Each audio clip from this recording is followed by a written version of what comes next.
At yun na nga mga Mars, nandito naman tayo. Sana kayo, sana kayo. Alam nyo ba kung paano malalaman kung may taong naiinggit sa'yo? Ha? Alam nyo, hindi, di ba? Hindi, di ba? Pwes, sasabihin ko na. Pero, secret lang natin to, ha? Secret lang. Ito Mars, ito yun. Una, ayaw ka nila kahit wala ka namang ginagawa. Lalo na, pag maganda yung itsura mo kaysa ugali nila, di ba? Di ba? Di ba? Insecure yan eh. Di ba? Insecure yan sa'yo. Oo, tama. Pag natatalbogan mo yung kagwapuhan nila at kagandahan nila, naku, naku, naku. Insecure tawag doon, mare. Ito pa Mars, makinig ka.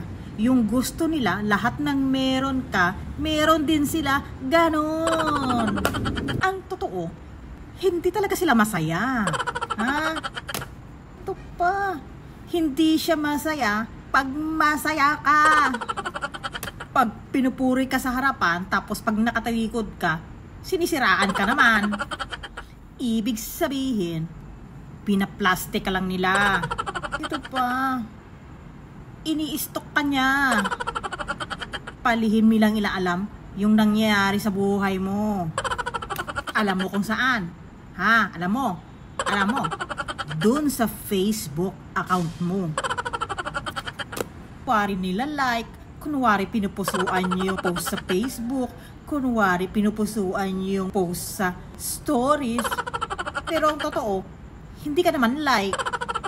Ito pa, yung mga taong bad influence, yung ilalapit ka sa masamang bisyo, ganun. Minsan pag tumanggi ka, sasabihin nila na wala kang pakisama. Pag tumanggi ka naman, sasabihin nila wala kang pakisama, nag-iba na yung ugali mo, nag-iba ka na. Hindi ka maganda sa paningin nila, hindi ka magaling sa paningin nila.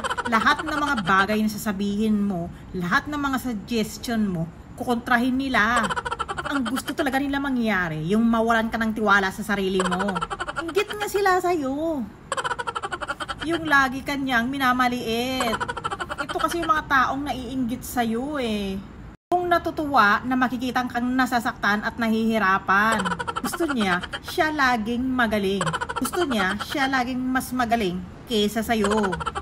Yung lagi kang pinag-iinitan. Naku, naku.